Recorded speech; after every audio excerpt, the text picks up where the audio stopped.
tô gravando. Enfim, só pra repetir então. Ai, será que tá pegando minha voz? Eu vou ficar tão puta se não estiver pegando. Meu Deus do céu. Acho que tá pegando. Acho que tá pegando. Mas enfim. É isso. Eu vou confiar no destino. Então tá. Articuladores, né? Resumindo tudo que a gente falou. A função do articulador é realmente passar os movimentos maxilomandibular para o instrumento, para a gente realizar o estudo da oclusão e confeccionar algum dispositivo, né? Para ser usado pelo paciente. A gente vai analisar a oclusão do paciente para fazer prótese total, parcial, fixa, removível, placa mio-relaxante ou qualquer outro dispositivo que seja de necessidade do paciente, né? O articulador ele pode completar achado clínico radiográfico, vai permitir o enceramento diagnóstico, enfim, pode ter uma visão geral de estrutura adjacente, enfim, a gente não precisa e isso aqui é importante, né? Que o articulador ele não vai ter interferência do sistema neuromuscular, porque a gente vai botar sempre o paciente em relação cêntrica. E relação cêntrica é justamente isso, né? A gente desprogramar neurologicamente os movimentos da mandíbula desse paciente. A gente vai estar vai deixar essa mandíbula em, em harmonia, que eles falam, né? Relaxada. Relaxada, para justamente a gente ter essa análise mecânica e não análise neurológica de sustentação desse paciente. Aí falei, né, que a gente tem os articuladores não ajustáveis, que eles são mais baratos, mas ele tem uma limitação do movimento, que ele só faz abertura e o fechamento, tanto que a peça é acoplada, não é solta, né, igual os articuladores semi-ajustáveis, que é o nosso caso. Tem a fácil montagem justamente por isso e serve mais para prótese provisória e alimento unitário. Aí tem um articulador semi-ajustável, que é a classe 3, que ele já reproduz todos os movimentos e inclusive a relação cêntrica do paciente, que foi o que eu falei, né? Que vai Que é o Arcon. isso, que tem aqui essa coisa aqui de douradinha vai imitar o côndilo do paciente O côndilo. e vai diminuir o tempo de ajuste. O preço dele é um pouco mais salgado, mas vale a pena pelo que entrega. O tempo de montagem é um pouco assim maior, mas enfim, é isso. E dificuldade de montagem justamente por conta esses eventos, né? O ângulo de Bénet, o ângulo de eminência, né? Tudo isso demanda tempo, fora a confecção dos moldes aqui na mesa de coisa. Enfim, aí a gente vai dividir os articuladores semi-ajustáveis em articuladores Arcon e não Arcon, foi o que o Nathan falou. Os articuladores Arcon eles vão imitar o movimento de articulação condilar, então Arcon é côndilo, e não Arcon não vai ter articulação condilar para imitar, vai ser realmente um articulador que vai depender das dentições, Mordida. dos dentes, né, para fazer coroa, ponte, enfim, é uma coisa um pouco mais inferior realmente. E é isso. Aí os componentes é o articulador e o arco facial. Aí o arco facial, ele vai ser o instrumento, né, que vai ser usado para a gente registrar a posição da arcada dentária da maxila em relação ao crânio e vai passar essas informações para o articulador, né? O arco facial ele vai ter 3 pontos, né? Que é a glabela, o plano oclusal e a distal da TM. Aí foi o que eu falei, né? Que a glabela vai ficar localizada no relator náseo, falando dos componentes, né? A glabela vai ficar situada no relator náseo, o plano cursal sempre no garfo, e o garfo sempre tem que estar estéreo, e a distal da TM é conhecido como ouvido, né? Orelha, enfim. Então as olivas vão ficar encaixadas. Lembrando que essas olivas têm que estar com rolopaque, porque o ouvido do paciente tem cera, e isso aqui a gente vai usar para vários pacientes, né? Então, enfim, cera nojento, depois descarta, tudo certo. E o garfo sempre tem que estar estéreo, porque obviamente vai na boca do paciente. E a gente também tem os articuladores totalmente ajustáveis. Eles vão reproduzir todos os movimentos bordejantes, que é o que a gente vai falar agora, daqui a pouco, na verdade, né? E eles vão, enfim, medir os movimentos de lateralidade, protusão, sua natureza, inclinação condilar, extensão do movimento, ângulo de Bénet, enfim, o totalmente ajustável ele vai fazer tudo, ele vai entregar tudo para o paciente. Obviamente ele é mais caro, né? E a gente consegue até diagnosticar patologias articulares, né? Se a pessoa tiver até algum problema realmente na fossa ali da ATM, a pessoa realmente vai. O articulador pode mostrar isso. E obviamente vai precisar de mais tempo para transferir essas informações, né? Já que a gente tem muito mais coisa pra gente colocar realmente nesse articulador. Tá. Enfim, aí a gente tem Sim. os componentes do articulador, que é o piano incisal, os côndilos, o ângulo de eminência e o ângulo de guia condilar, ângulo de Benet, enfim, todos esses vão ser por essas pecinhas, essas rodinhas aqui, a placa de montagem e a mesa incisal onde vai ficar localizado o pino incisal. Aí nós vamos ter o ângulo de eminência, que ele sempre vai ser de 30 graus na maxila e vai variar de 30 a 35 na mandíbula, mas geralmente é sempre 30 também, então ângulo de eminência geralmente é sempre 30.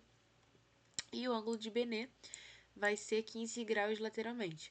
Só resumindo logo, para a gente já chegar já falando sobre isso sem ficar repetindo, o ângulo de Benet sempre vai ser o ângulo da mandíbula de não trabalho. Então, se eu tenho uma mordida, uma pessoa está mordendo de um lado, o outro lado vai fazer o ângulo de 15 graus, vai ser o ângulo de não trabalho da mandíbula. E esse ângulo de não trabalho é o ângulo de Benet. Aí a gente vai agora falar sobre a montagem do modelo superior no arco facial, que primeiro você começa a passar as informações do paciente para o arco facial, que daí para o arco facial a gente vai transferir para o articulador. Então, primeiro você vai realizar a moldagem, depois vai obter o modelo de gesso, e assim que você obter o modelo de gesso, você vai fazer realmente o registro do arco facial. Não vai usar álcool 70, vai usar o de 90, vai pegar a Godiva, vai esquentar nessa lamparina e vai fazer 3 pontos, dois posteriores e um anterior, para a pessoa morder, o paciente morder, e vai usar realmente a distância intercondilar, que é a distância de o côndilo. Não, esquece isso aqui é só uma informação mesmo. E enfim, é isso. Fizemos. Eu coloquei tudo apertado, coloquei certinho lá na boca do paciente, Godiva esquentou tudo certo, tirei o arco facial e agora a gente vai passar essa informação pro articulador. Então, primeiro a gente vai ajustar os ângulos, né? A gente vai ter o guia condilar, que vai ser o ângulo de eminência articular, que é de 30 graus, que foi o que a gente falou, e o ângulo de Benet de 15 graus, que é o ângulo de não trabalho da mandíbula. E quando a gente fala da montagem do modelo inferior, a gente vai estar a gente vai realmente já estar com o modelo superior montado, vai fazer um registro interoclusal e vai fazer a fixação do modelo inferior. É, O registro interoclusal é aquele com a isso cera aí. 7. Aí a gente vai fazer esse registro e é isso. Aí fixação do modelo inferior e tá. Registros intermaxilares, né? Os artefatos que têm a função de registrar a relação entre a mandíbula e a maxila para que modelos possam ser montados no articulador. Não tá aqui, mas foi o que o Nathan falou. Vai ser a cera 7. Ai, tem outros nomes que eu não vou lembrar agora que eu tô. Alguma Cera coisa 9, 7, né? cera Acho que tem 9, alguma aí coisa vai ter 9. Ai, eu esqueci. Esqueci real. Deixa eu ver se eu consigo abrir aqui o slide rapidinho. Mas fala Alergia nos justamente olhos. sobre isso. Sério? Que horror. Não, puta que pariu, não é esse. Aqui. Ai, meus olhos. Bota. Colírio. Tem não?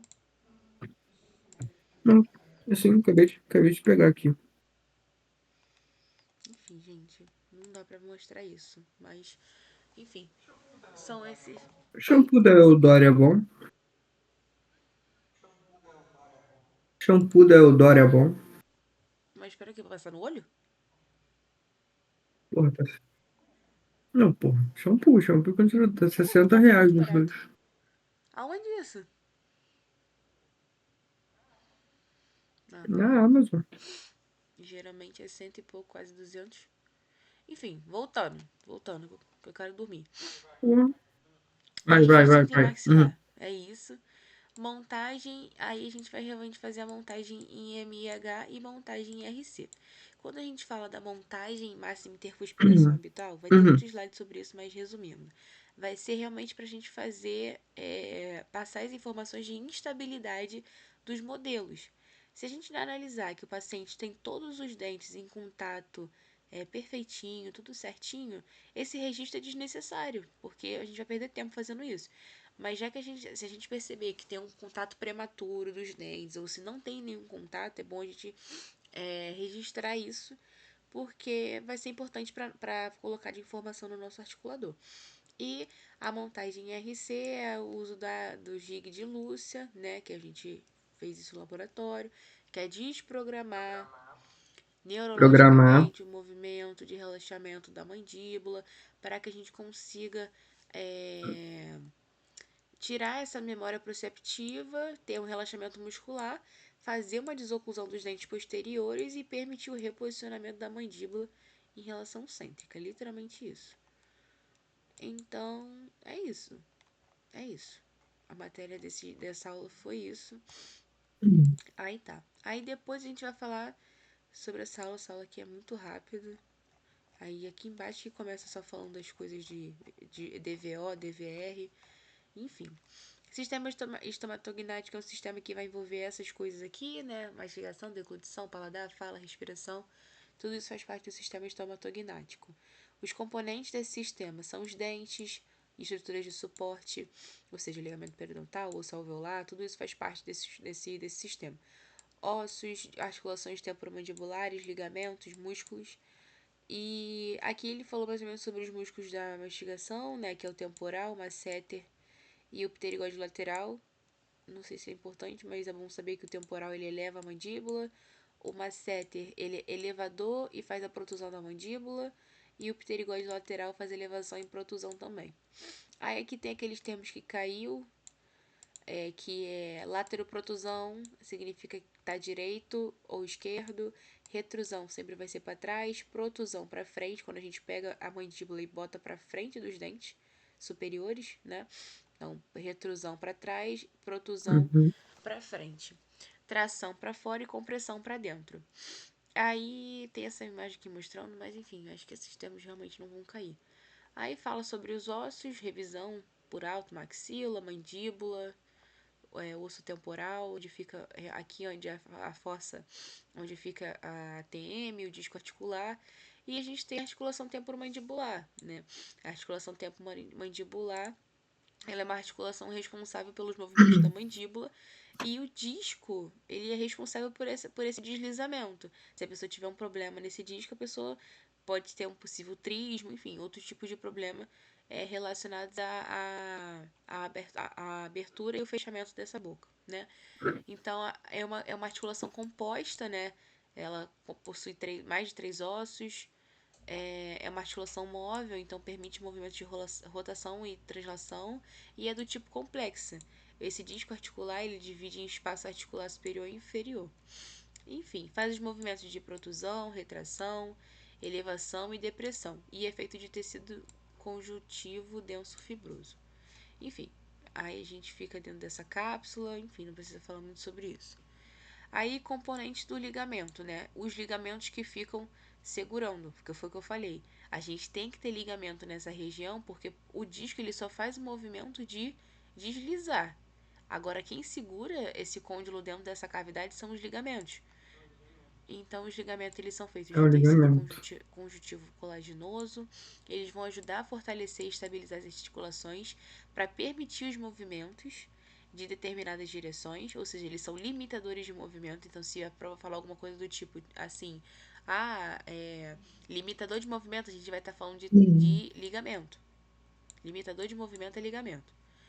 E tem os Uhum. principais, né? Temporomandibular, colaterais, enfim, dane-se. Aí, repetindo tudo que a gente tá comentando até agora, né?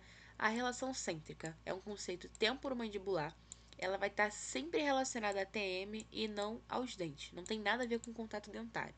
Então é realmente isso, é a posição fisiológica do côndilo que vai se encontrar centralizado na fossa com o disco articular. Ela vai ser uma posição mais estável e que a gente consegue reproduzir pelo equilíbrio fisiológico dos músculos, para ter uma sustentação mandibular independente do contato dentário. Então a gente realmente vai desprogramar essa memória proceptiva desse paciente para a gente entrar em relação cêntrica. Quando a gente fala de massa intercuspidação habitual, a gente vai estar falando literalmente de contato dentário. A gente não está falando de ATM, a gente está falando somente de contato dentário. E vai ser a relação justamente da mandíbula com a maxila quando os dentes estão em máximo contato oclusal.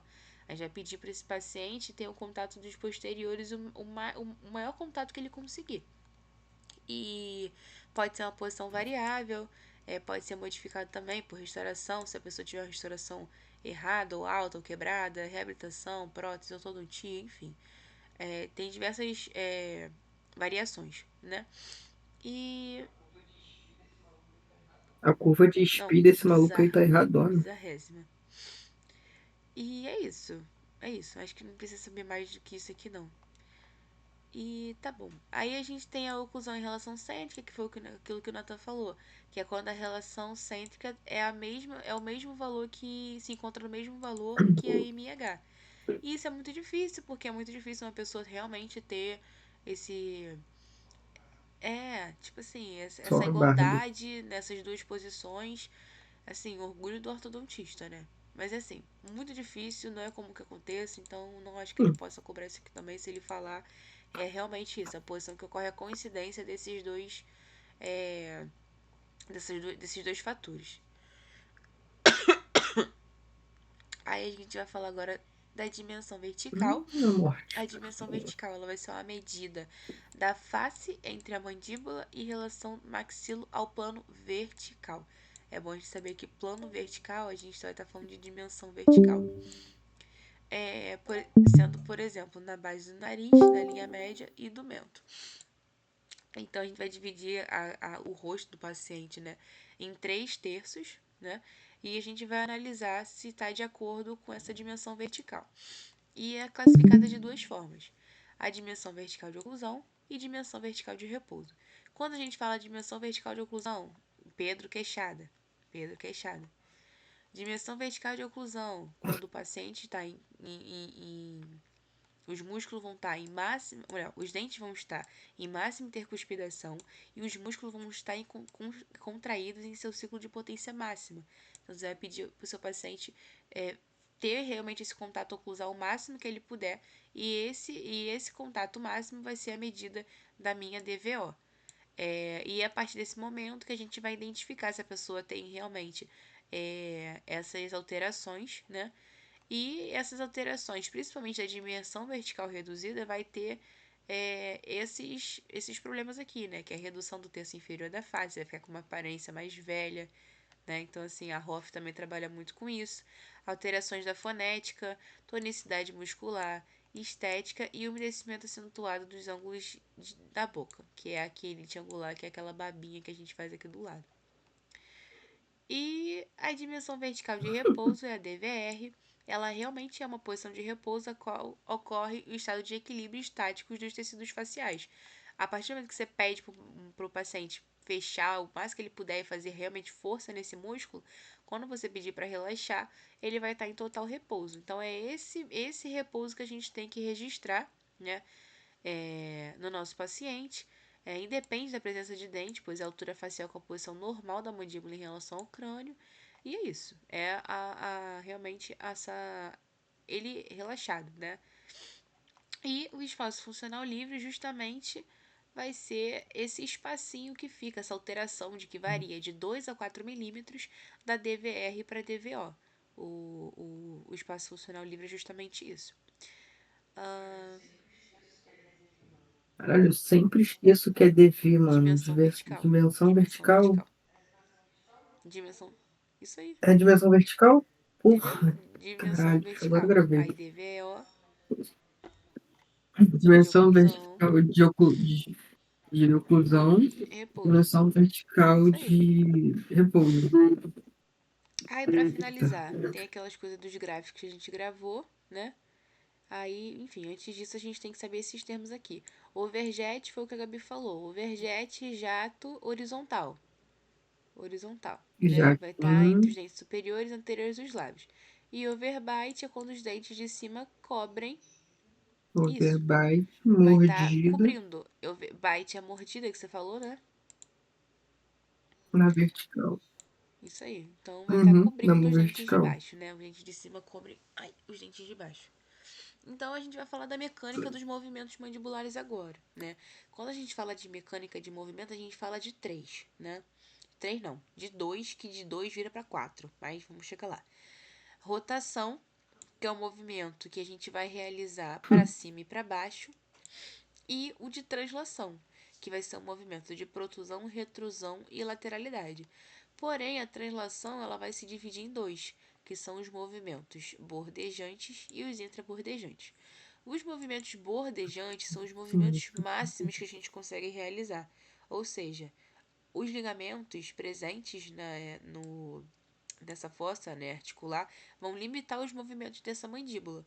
E são os movimentos bordejantes que o articulador lá de pica to fly, que é o totalmente ajustável, vai avaliar, diferentemente do articulador semi-ajustável, que é o nosso caso, né? Os Ajustáveis. bordejantes, eles são movimentos Uhum. máximos que a mandíbula consegue executar, pois há um limite, pois os ligamentos não deixam mais do que o ligamento permite, né? É, ou seja, vai ser a abertura da boca, Uhum. movimentos laterais para frente e até a oclusão dos dentes. Caso o paciente não consiga fazer nenhum movimento bordejante, ele está com algum problema. Então a gente agora vai começar a falar daqueles diagramazinhos, né? Viu a faquinha, plano sagital. Primeiro é o Isso aí. plano Por que sagital e o sagital? diagrama de Porque o paciente está de Posselt. lado. Então, plano sagital é Show. literalmente. Agora que eu entendi esse gráfico, Uhum. fica mais fácil de entender. Se ele está de lado, é plano sagital. Plano sagital, diagrama de Posselt. Nananã, beleza. E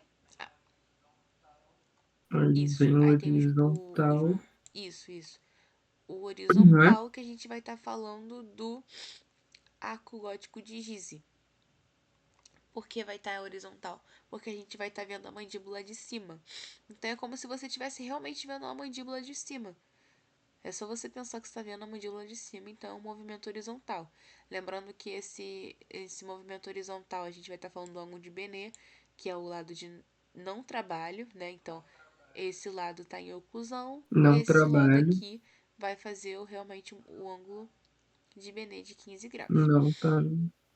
E para finalizar, a gente vai falar dos movimentos bordejante do plano frontal. Frontal de frente, a gente vai estar vendo a mandíbula de frente, gráfico de Mongini. Então, é fácil. Plano sagital, diagrama de Posselt. Plano horizontal, arco gótico de Gizeh. E plano Arco frontal, gótico de gráfico de Gizeh. Mongini. E, para finalizar, a gente vai falar dos intrabordejantes, que são os movimentos funcionais que a gente faz no nosso dia a dia. Obviamente com uma amplitude muito menor, porque ninguém vai abrir a boca ao extremo igual tá nessas imagens. Então, os intrabordejantes, a gente vai usar a curva de Spee, que é uma curva que vai no sentido anterior-posterior e vai ser utilizada para ver. Não faço a mínima. Ah, tá. Do ápice da cúspide do canino até a cúspide do último molar. Essa linha não deve ser reta, ela deve ser curva, e essa linha vai ser chamada curva de Spee. Enfim, é isso. A curva de Wilson vai ser uma É só lembrar que o DSP é na horizontal. sagital. Acho que é isso, né?